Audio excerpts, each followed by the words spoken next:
Hi, this is Vikas from pulse education. आज हम Philippines के एमबीबीएस के बारे में बात करने वाले हैं कि फ़िलीपींस के एमबीबीएस का स्ट्रक्चर कैसा है।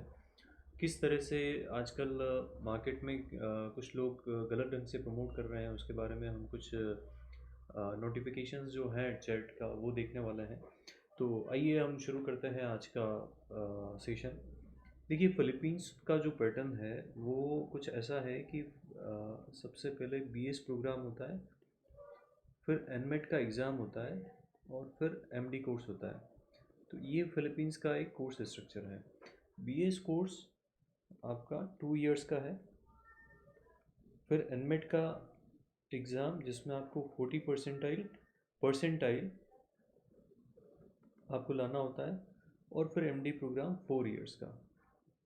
तो ये जो टोटल ड्यूरेशन है वो 6 इयर्स का है। इसमें इंटर्नशिप इंक्लूड है, इंटर्नशिप जो है इसमें इंक्लूडेड है। तो अब इस प्रोग्राम में अगर बीएस कोर्स आपका 1.5 ईयर में होता है तब भी वो वैलिड है। लेकिन 1 ईयर का बीएस कोर्स अगर कहीं होता है तो वो वैलिड नहीं है। मतलब सीधा सा है कि फ़िलीपींस का कोर्स कम से कम 5.5 साल का हो सकता है और मैक्सिमम 6 साल का हो सकता है। तो अगर इस पैटर्न को हम देखें तो ये कोर्स स्ट्रक्चर बिल्कुल इसी तरह से काम करता है।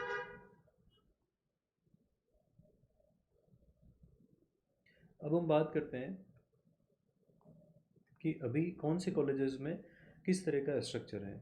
तो जैसे मोस्टली जो कॉलेजेस हैं फ़िलीपींस में उसमें 1.5 इयर्स का बीएस कोर्स, उसके बाद एनमेट का एग्ज़ाम और उसके बाद एमडी प्रोग्राम।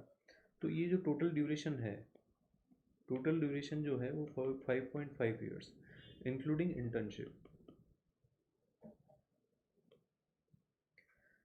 अब हम बात करते हैं कि कुछ कॉलेजेस हैं जो 1.5 इयर्स की जगह 1 ईयर को प्रमोट कर रहे हैं कि बीएस कोर्स 1 साल का और एमडी कोर्स 4 साल का और एनमेट एग्ज़ाम तो कंपलसरी है ही है। तो टोटल ड्यूरेशन 5 इयर्स, लेकिन वो प्रोग्राम कम्प्लीटली मतलब पूरी तरह से वो वैलिड नहीं है वो प्रोग्राम। आप अगर देखेंगे मेडिकल काउंसिल एक्ट को भी अगर आप पढ़ेंगे तो उसमें क्लियरली मेंशन है कि इंडिया का जो करिकुलम है वो 5.5 इयर्स का है। तो अगर 5.5 ईयर्स से कोई भी कंट्री या कोई भी यूनिवर्सिटी उससे कम ड्यूरेशन का कोर्स प्रोवाइड कराती है, उस कंट्री में वैलिड हो सकता है, लेकिन इंडिया के पर्सपेक्टिव से वो वैलिड नहीं होगा। तो कम से कम ड्यूरेशन 5.5 साल का होना चाहिए या उससे ज़्यादा होगा, तभी वो इंडिया में वैलिड होगा। अभी हम फिलीपींस की बात करें तो फिलीपींस की अथॉरिटी है चैट।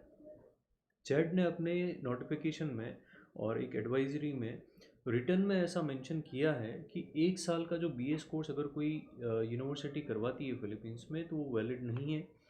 वहाँ से मतलब वो कम्प्लीटली वैलिड नहीं होगा। उस नोटिफिकेशन की कॉपी भी हम अभी देखने वाले हैं।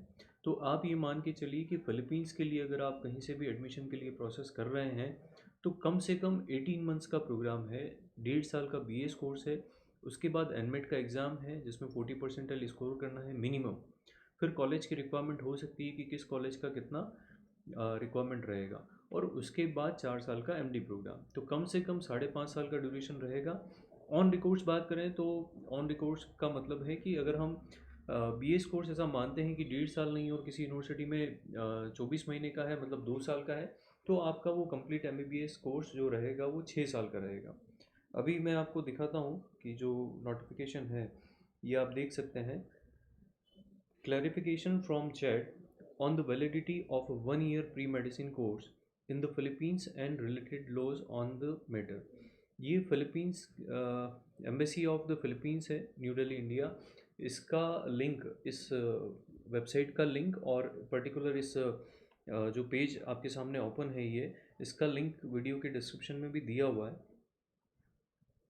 आप इसको कम्प्लीटली यहाँ पे पढ़िए। मैं अपना वीडियो हाइड करता हूँ।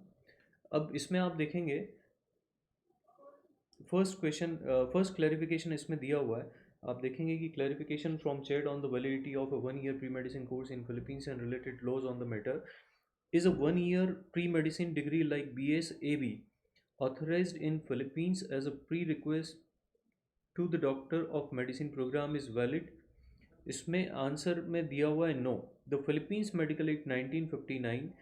और इसके बाद आप कंप्लीटली देखिए कि हर एक चीज़ की डिटेल इन्होंने दी हुई है। इसी तरह से सेकंड क्वेश्चन, इसका लिंक दिया है, आप डिटेल में आराम से बाद में पढ़ सकते हैं। Can they get a degree in just 1 year from A school in the Philippines even if they studied in India and are eligible to enroll in medicine proper, is it true? इसमें भी दिया हुआ है no. Again the Philippines medical act 1959 का जो इसमें जो section है इनके, उसको पर्टिकुलर मेंशन करते हुए इन्होंने उस सिचुएशन को क्लैरिफाई किया है। तो कई लोग कई कंसल्टेंट्स हैं, कई कॉलेजेस हैं जो प्रमोट करते हैं कि आप 1 साल 2 साल इंडिया में पढ़ लो, बाकी आप फिलीपींस में पढ़ लेना। तो वो प्रैक्टिस भी गलत है। इसी तरह से थर्ड क्वेश्चन में आप देखेंगे, in every advertisement hoardings boards and their website they have mention they that they are fully approved by CHED. Has CHED approved a 1 year BS in India followed by a 1 year BS in the Philippines and then followed by medicine proper? तो इसमें भी answer इन्होंने दिया है no, the commission on higher education has not approved और nor authorized a 1 year pre medicine course as this would be illegal और contrary. तो इसमें सीधा सा है कि आप अगर इस तरह से कहीं पे, इसमें सीधा सा मेंशन है कि आप जो कोर्स देख रहे हैं, अगर 1 साल प्रोग्राम इंडिया में और बाकी प्रोग्राम फिलीपींस में कर लेंगे, या कोई आपको बता रहा है कि 1 साल का प्रोग्राम वैलिड है बीएस प्रोग्राम फिलीपींस में, तो वो गलत है। आप उनसे इस लिंक जो कि डिस्क्रिप्शन में दिया हुआ है उसको आप शेयर कीजिए, जो भी आपको बताता है, और उनसे पूछिए कि इसके बाद कोई रिटर्न में आपके पास एक्सप्लेनेशन है क्या चैट या एम्बेसी के थ्रू। अगर ऐसा कुछ है तो फिर आप प्रोसेस कर सकते हैं। Thank you so much. अगर ऐसा नहीं है, अगर ऐसा कोई है तो आप प्रोसेस कर सकते हैं, और ऐसा अगर कुछ नहीं है तो आपको फिर सोचना चाहिए कि आप गलत डायरेक्शन में हैं, आपको गलत तरीके से गाइड किया जा रहा है। Thank you so much.